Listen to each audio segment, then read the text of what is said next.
Don't park your spirit. Find the path beyond harmony. We are so powerful as beings. Nothing can tell you your path except for you. Once you start on this path, you can't turn around. If you believe it, things are going to work for you because every choice you make affects your life. Wherever you go, there you are.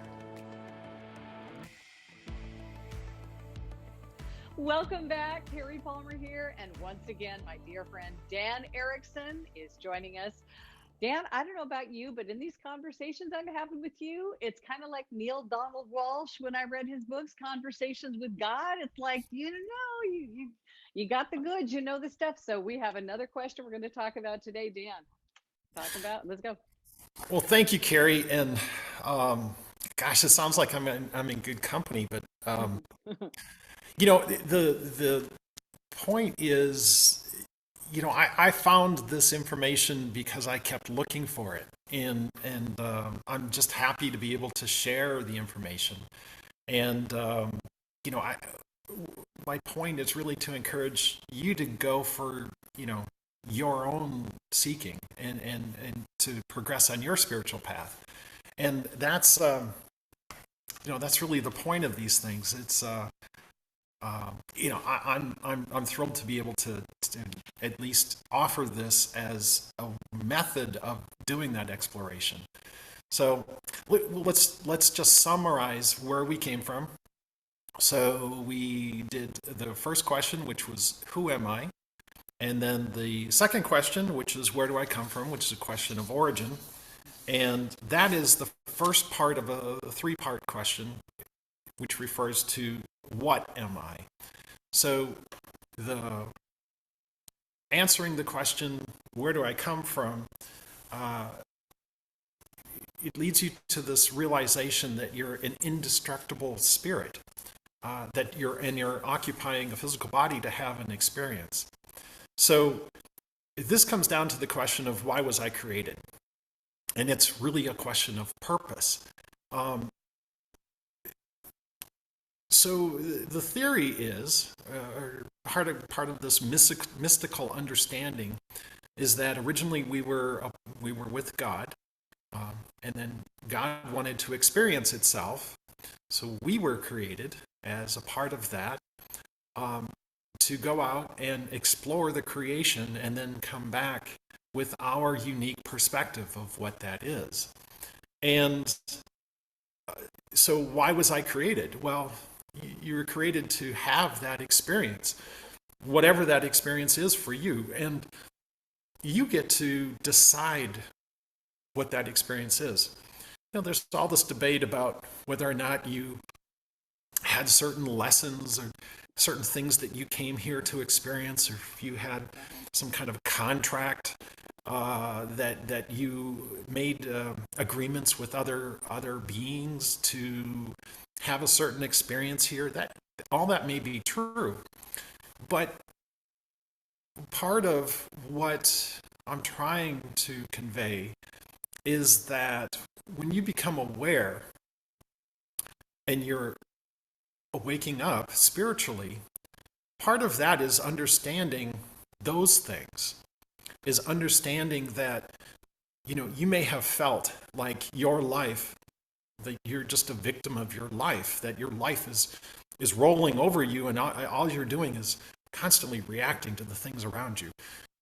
And you may be reacting in a positive way, or you may be acting in a negative way, and that you really have a choice of how that you want your response. Now, what's happening outside of yourself, you really have very little impact on that. But the thing that you do have an impact on is how you respond to it. And that's a conscious decision. As you become aware, you become conscious of the fact that you get to choose your response. And if you choose in a kind fashion, if you learn to not impulsively react, and impulsiveness is kind of a physical reaction. It's a product of being subject to these outside influences. And as I discussed in the previous thing, if you understand that you're a spiritual being and that you're an observer to this life, you're a spirit having a physical experience, and that you do have the ability to step back and choose to write your own script, to write your own book, to choose how you're going to react to these things, and not be subject. What I find very contradictory is when I meet someone who's very prideful, is they'll tell you that they make their own decisions and nobody tells them what to do. and like they're autonomous. They're very much their own person, and they have their own opinions, and they're very set in those things, and They've got it all figured out. well, something like that. And there's nothing wrong with being confident. Right. But what I find is the people who are most wanting to tell everyone else what to do. They're very confident about the things that you should do in your life and how you should live your life. But then you look at their life and they're completely out of control. I think I'll keep with what I got going on. Yeah. So, part of, I think, the real realization is, you're running your own universe. Your body is your universe, and how are you doing that? I mean, how are you at that? How are you at running what's going on in your own mind? And if you're going to change anything, you should probably change yourself first. And if you're in control of yourself, and if you have answered some of these questions, you're able to at least be satisfied. One, you know yourself, so you know what it takes to, if you say, oh, well, I really want that car. Well, you get the car and you want what you have, and you have what you want, and then you're okay with that. You don't have to be constantly looking for something else, because somebody else might come along and say, well, that's an old car. It's like, well, yeah, but it works great. It's everything I wanted. Like I got a 4x4, truck that, I mean, it's perfect for what I want. And it doesn't have a leather interior and carpeting, because I would just get that dirty. Exactly. Right. So no, it's not the most beautiful truck in the world. But it's for you. It is the one I want. So Yep. I'm good with it. So why was I created? So if you're created to have this experience, to go out and experience the creation, part of where that gets to is being appreciative of the creation. So to look at it for its beauty and find the wonder in it, and to acknowledge that in all of its expressions, all of creation, even the things that you don't think are beautiful. How do you express thankfulness for those things? How do you understand that in a way that, how do you be appreciative for the bad things that are happening in your life? How do you not be crushed by those things? And I'll tell you my perspective on it, and it's these challenges are learning experiences, because other people might not be challenged by those things. They might come and see, what you saw something was disgusting, and they live there. I mean, they see it every day, and it doesn't bother them at all. And, but you in your position look at it and you judge it, and you think this is a bad thing, and you feel what you feel. But that doesn't make it real. Right. See, somebody else has a different perspective on it. The learning thing is your response. Again, you start to write your own book, and how if it didn't bother you, you should ask the question, well, why didn't it bother me? Or why does it bother me? And these things lead to awareness. The ego is not really aware of itself. It's only through the challenging of these things that you find revolting or disgusting or maddening. You find some characteristic in somebody else that you can't stand. Well, it's not that person that's having the problem. It's you. You're the one, and I get it. I mean, I have challenges in my life, but it's other people can get along with that person. So they don't see that. They don't have, but you do, right? I do. I might be challenged by that. Well, it's not them who has the challenge. Yeah, they might be oblivious to their whatever, characteristics that bothering you, but you're the one who's having the problem. So if you're aware of it and you're able to dive down and answer the question of why this is bothering you, this is called shadow work. Carl Jung is, if you want to go read about it, there's a lot of material there, and it's very revealing. It's very, people typically don't like doing that. They don't like going after. I mean, why would you focus on things that are bothering you, right? Well, if somebody else can come along and push your button and trigger you in a negative way, who's in charge? Who's driving your bus? Yeah, exactly. If I can just come and say one or two words and you walk away completely ticked off, I mean, I've controlled you. I've manipulated you.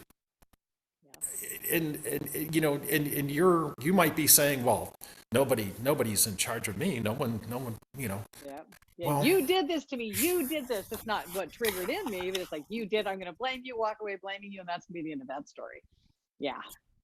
Your reactions to things, whether they're either positive or negative, have a lot to do with how you're understanding yourself. And as you become aware of these things, see, then that is self-revealing. That is the whole definition of increasing your awareness, is understanding that and then resolving it. And so this question about why was I created? You're created to resolve these things. You can't get away from the fact that you were born onto this planet and you came in as a defenseless child, and you had to grow, and you encountered other people you didn't like, people you did like. You suffered trauma. Can't get away from that. You suffered many different things. We all went through something. You don't have to go too far to find some trauma. Nope. But do you identify with that? Do you wear that as a badge as you meet somebody meets you, and the first thing you say is, oh, well, look at my list of trauma. And they're like, hi, who are you? And it's like, let me tell you what happened to me in my house. Yeah, well, there is something positive to be learned from these things. And it doesn't mean you can't talk about them. It just means, like, how do you identify yourself? Are you identified by these things? And can you slip them off? Can you take them off like a garment? Can you take a lesson from it, a positive lesson? Because that's the point. That's why you're here, is to realize these things and to come above them, to not have them identify you, is to rise above that.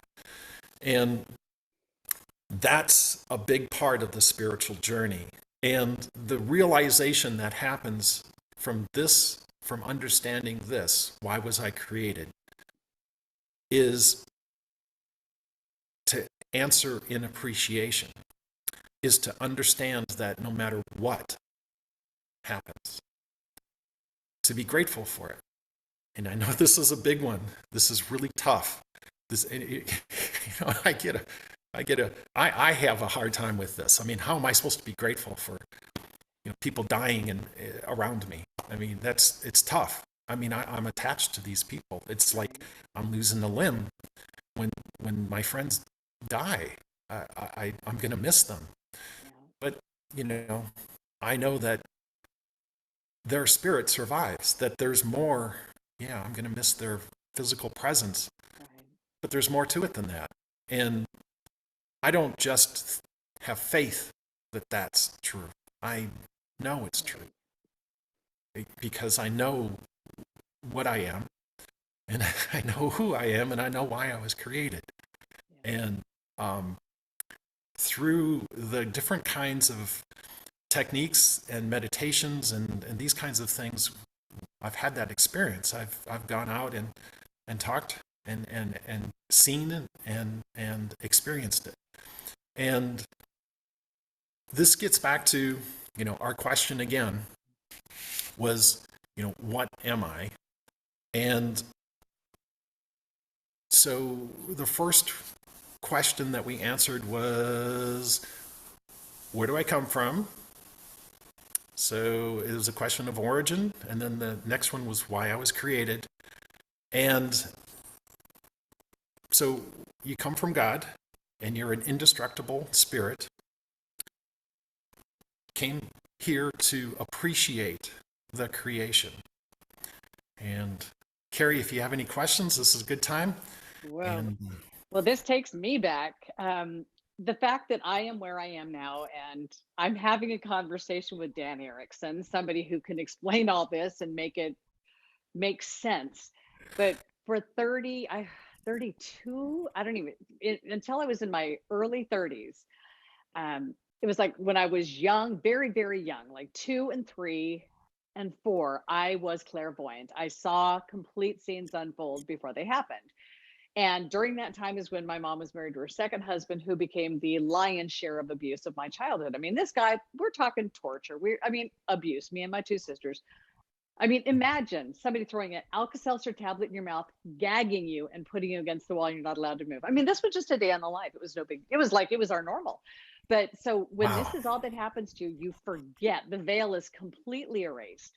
And you're in this world to where you're waiting for, wondering when the next meal, when the next meeting, when the next whatever is going to happen. And life was complete. It was horrific. My mother made really bad choices with all 5. Her 5th husband was probably the best, but we were completely abused. And like the day she shot my 4th father was the last day of any abuse in my childhood, in my life. But it's like, that's still there. You can't take that out. So all of my life, I'm growing up, I'm a victim, like my mom's fault. My whole pathetic life is my mother's fault. It's his fault. It's, it's all these people that done things wrong to me. And then I married a man who ended up being like, he was put there for the purpose for me to take me away. And then for me to have life so bad with him that I had to do something about it. And that was when I went to a bookstore. It was like, I didn't know what. My mom got a gun, I got a book, which made all the difference. Yeah. But it's like, I just started realizing that people can change their lives, but it took me for so long until I finally met a woman who recommended a book. It's like, I always knew we were so much more than our physical bodies, but that's it. I did not know what that meant. And I was never in church. We did not grow up in any kind of religion whatsoever. So I had no idea what any of the language was. I couldn't language it. I couldn't do anything. And it was like that first book when she gave it to me and I looked at it and I read it, it was like, I knew, it was like, it like pulled back the veil and it reminded me, it like poured back in. It was like a download of who we are. And then I was insatiable for information and like, I want more. But it's such a journey. So I do know, like my sister passed October, COVID year, 2020, and she never even had a glimpse. Never had a glimpse into what our reality is. And there's so many people that I know. It's like I stand out and I look down the road at the cul-de-sac I live in, like no one here has a clue. So to touch to we're talking to those people who are curious, who are interested, who just, they want to know more. It's just once you just start opening up your eyes to know that there's so much more to this existence. And then the gratitude part, I can't get out of gratitude now. It's like, especially coming from where I came from. It's like, I could not find any joy or gratitude in any bit of those days. But now looking back, it's like I survived. I Mhm. learned amazing lessons. I found how strong I am. I mean, it's like no matter how bad it was there for a reason. You've grown from it, you've learned from it, and then just take that information. I mean, just find the gratitude because it was there. You're here now. It just once you do start finding that gratitude, it just opens up and just keeps spilling out of you. And it's like I vomit gratitude all day long now. And it's like, and I'm not complaining. It's I live in Yeah. gratitude. And so, yeah, this is so powerful, though. Just why we're here. And I just love the way you deliver what you deliver because it helps people come from. I mean, I say it one way, Maria Elena said it another way. You say it another way. It's all kind of all coming. It's the same thing, but it's like what resonates with somebody.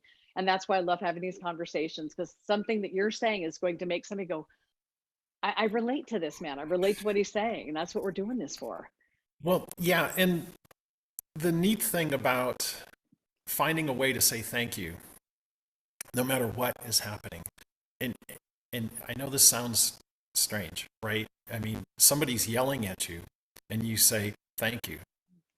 It doesn't seem like that would be an appropriate response, but in fact, it is because this person cares enough to think that they can actually change your behavior. Like they're actually investing their emotion, albeit negative, in your direction, Yeah. and they care. They think they care, so they are trying to modify your behavior. And yeah, they may not be doing it appropriately. And but this was really something that blew my mind, and it was something like when somebody hates, they are investing their energy. I mean, you have to sustain that. Somebody has to get up in the morning and go, oh, today I'm going to go and hate this person. Actively make I their mean, life miserable. they wake up, they talk to somebody else and they go, oh, I'm going to say something nasty about this person. I'm going to, they're investing their energy. I mean, serious energy in trying to modify your behavior. They want desperately to have a relationship with you, albeit a negative relationship, and they want you to respond because they're getting fed by that. They're energized by the reaction and the interaction. And why not have a positive relationship? I mean, really, like why go negative? If you were to choose, if you had a choice, right? If you were to choose having a positive relationship or a negative relationship, why not choose a positive relationship? I know. So how do you turn that around? Well, you say thank you. No matter what energetic level the communication starts at, you cannot solve it at that level. If you're anger and then you meet it with anger, you're at anger. But if you are at anger and somebody comes in with pride, well, then you're talking pride and you can kind of change that. Or if you come in with anger and you come in with love, well, then It like maybe you can, dissolves the anger. It's like it right, can't maybe. anger can't survive. So the challenge, how do I respond in love every time? How do I, when you try to answer that question, how do I respond in love to this? Because remember, you don't have to respond immediately. You don't have to have an automatic response. You can put it on pause, and you can say, well, I don't need to respond now. Let me think about it. Let me think about how I can respond in love. And something will come, a better response. And you can even ask for help. You can say, how can I respond to this in a better way? How do I not? Because believe it or not, this is what changes the world, right? Yes. This is Just don't react. Just pause. right. Just pause.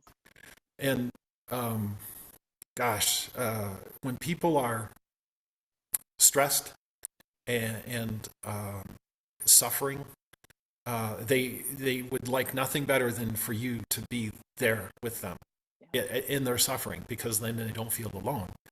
But that doesn't help. That doesn't make it better. Yes. You just suffer, and now they're suffering, and you might say something that just makes it worse. Yeah. But if you can offer a solution, at least by being responsible and by being a pillar of strength, something that they can come to, and sometimes just listening, is the answer. You don't have to always respond.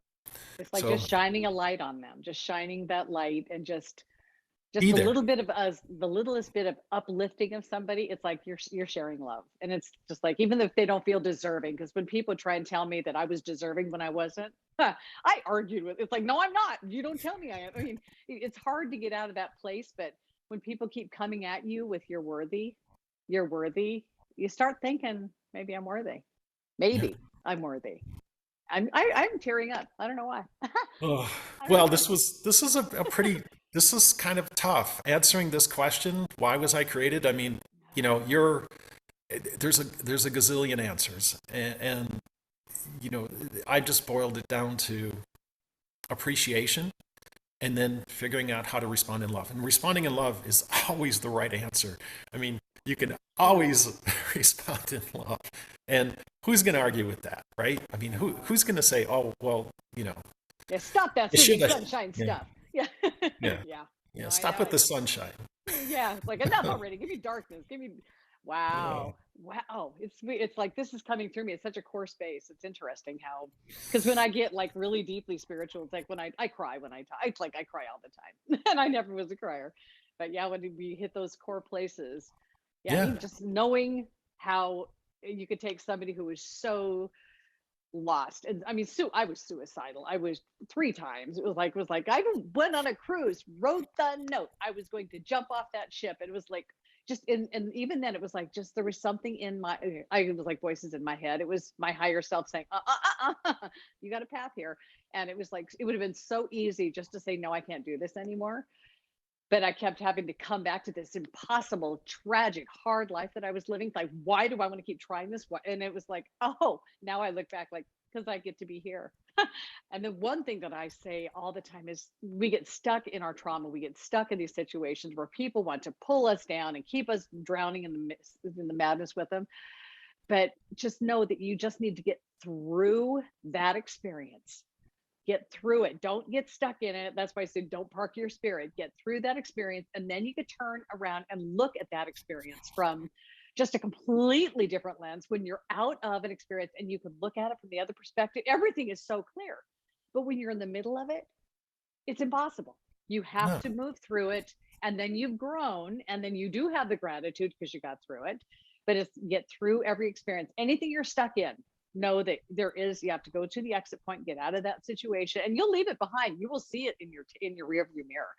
And it's pretty powerful. It's pretty powerful. But just keep getting through, and you will continue to grow, and you will find gratitude by looking back. And that's just that's my magical merry-go-round now. Just the things you get through, find the gratitude. And we learn through all of these experiences we have. yeah. And you're describing the observer, right? Yeah. So you're looking in your rearview mirror. You're looking Yes. past. But Yeah. if you can bring that to your present, Yeah. that your observer now Yeah. is this center that you put, and you work on that. You have to develop that Yeah. perspective, and let that drive you, because that needs to be driving your life, because it's so much less reactive. It's so much.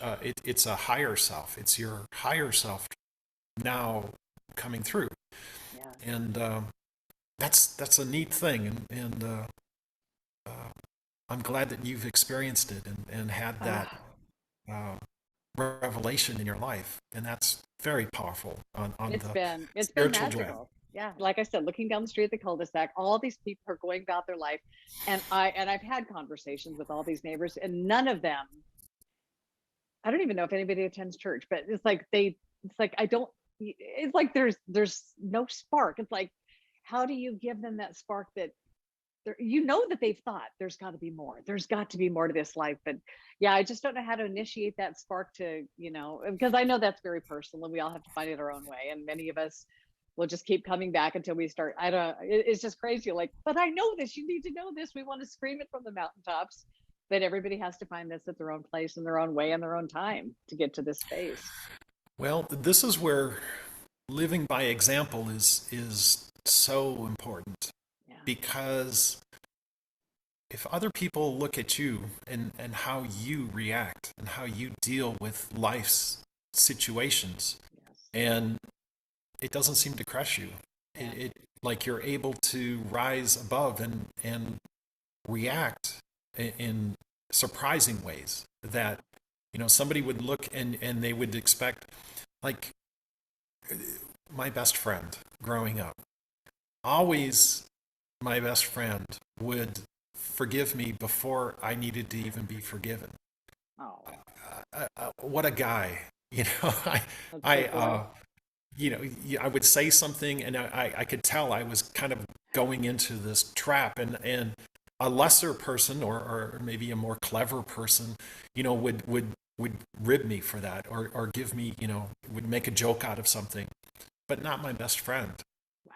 I mean, was always looking at me in the most positive way, in a way that was even better than what I was, and Wow. that's what it's like. That's what it's like to have this part of you. It's your best friend. It's always seeing you in that light. And when you have that, when you become that, when you are exhibiting that in your behavior, you're attracted, and other people are attracted to you because they want that light. They want to be close to it, and they want to know how to get it. Mm-hmm. And it's a lot more simple than people make it out to be. They want it to be very complicated, because if it were simple, then they should have, discovered it earlier. Exactly. Well, it's like everything is, we are all energy. Everything is energy. It's all vibration. And what's interesting is as we grow as a person, as we grow in this life, it's like our vibration rises. And it's like everything that you bring with you to this vibration level, it's like the things that are still operating at the lower vibration, they all fall away, and making new room for the new vibration, like the new opportunities, the new people. And so the people in this neighborhood that I once was friends with and hung out with, it's like I have elevated, we're not on the same wavelength. So they don't even talk to me. They don't even hear that spark. They can't get it from me, but I know they'll have to get it from where they do.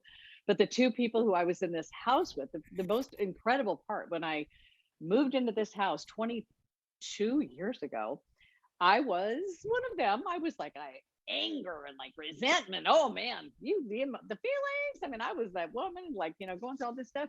But it's like these two people that I was with, they have watched me go from that angry woman to this woman who just is like, oh, and always happy and peaceful.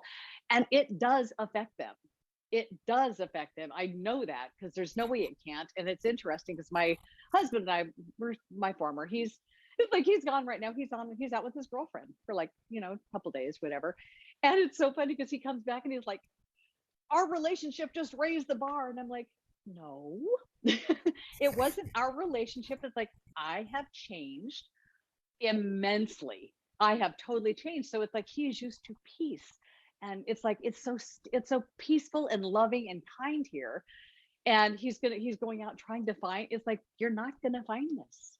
It's just, it's so hard to explain, but I know you get it. It's like, when you're around this all the time, it's like, it does affect you, and you want for that. He's the one that knows that he is his body. He will die forever, and he's materialist. He will die. And he will be sitting there laying with his body like, just waiting. But, Well, it kind of, this last weekend was a healing session with Tom Campbell's group. And they spoke about something called high entropy and low entropy. And a high entropy environment has a lot of chaos in it. It's a lot of things, a lot of distractions, a lot of disorder. right? And the difference between high entropy and low entropy is where you're focusing your attention and you're creating predictable things. You're creating things that other people can get on board with because they can see that you're going in a certain direction. And when there's chaos, the whole idea behind chaos is that you can't predict where things are going and you can't predict the directions that things are going. But there's high possibilities in chaos. New things can come out of it, new orders. But you have to apply your attention to those chaotic situations. Well, when a person is trying to answer these questions and they've spent a lifetime of avoiding that, right? So they don't want to hear that voice in their mind trying to heal their trauma. Right. It creates this high chaos, right? Because if there's all of these distractions happening, then you don't have to focus on that. It creates so much noise and so much chaos in life that you're always putting out one trauma after another, one drama, they'll get up in the morning and you turn on the radio and you got like the blender going and 5-6 different things. You got all of this noise in your environment. Well, you invited that in. I mean, you turn all that on to distract you because you might have a thought that's going to help you healed.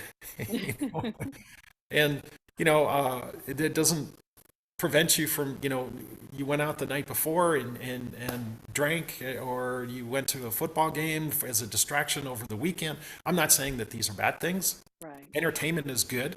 But if you're constantly distracting yourself to get away from who you are, well, the bad news is no matter where you're going, there you are. Yep.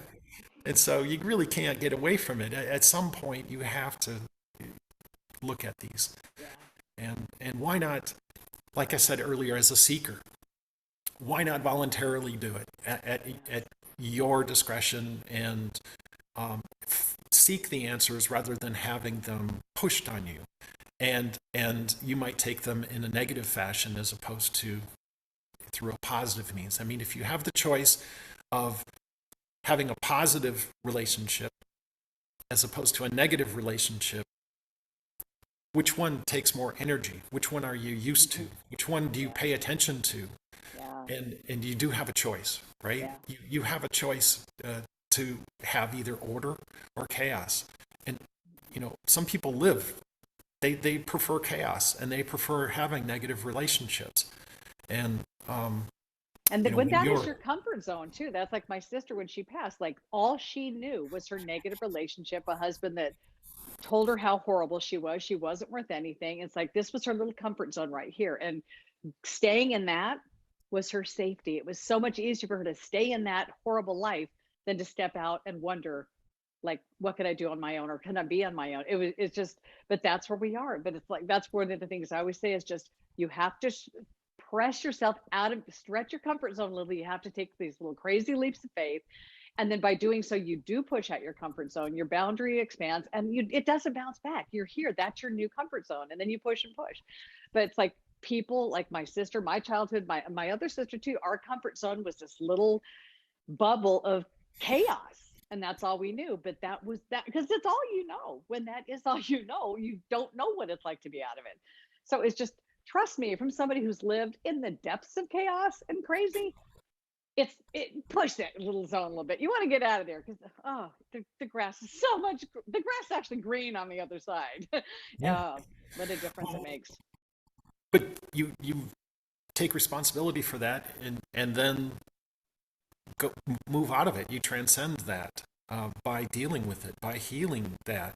Yeah. And then see, people with PTSD have this as an issue. They come from a high chaotic environment where they've had to cope, and their coping mechanism,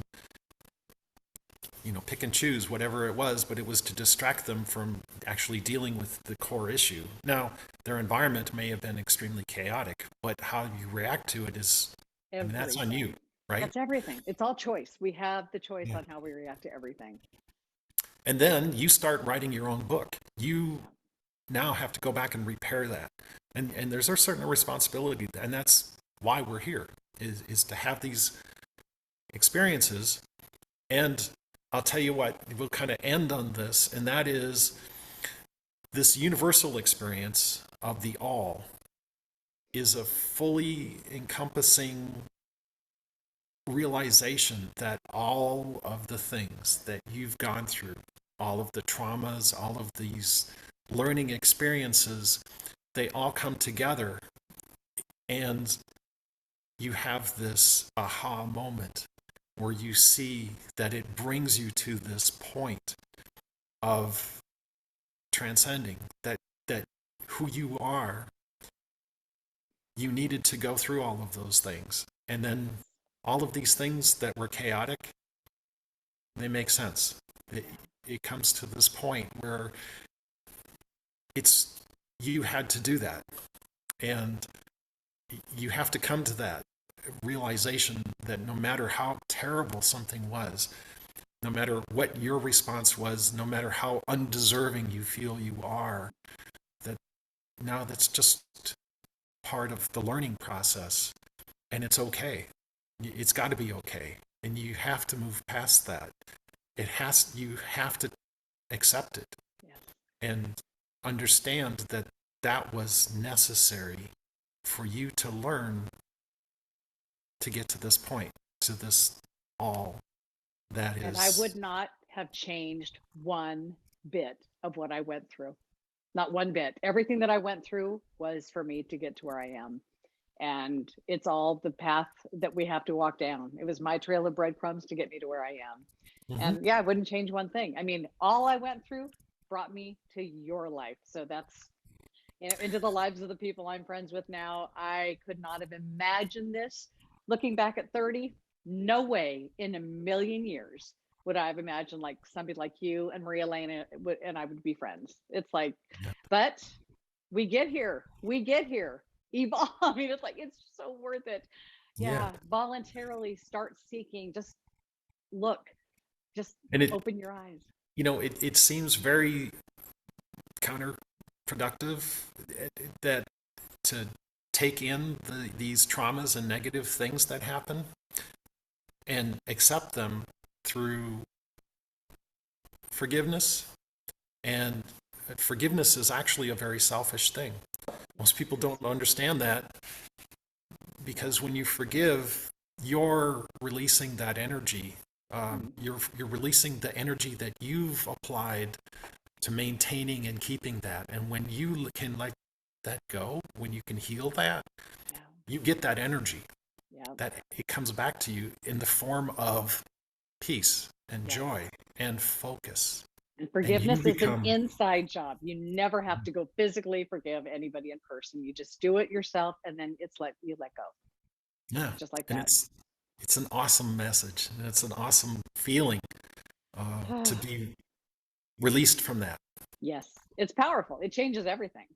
Mhm. It changes everything. Just forgiving. I mean, I've had a lot of forgiving to do in my life, but it's like every single one. It is just like from this position, knowing why we do what we do, why all this stuff happened. It's like it was to get me to where I am, and I chose this. I made this decision to feel this good all the time, and we all can. We can all do this. Well, thank you, Carrie. This was really good. I Wow. enjoyed it.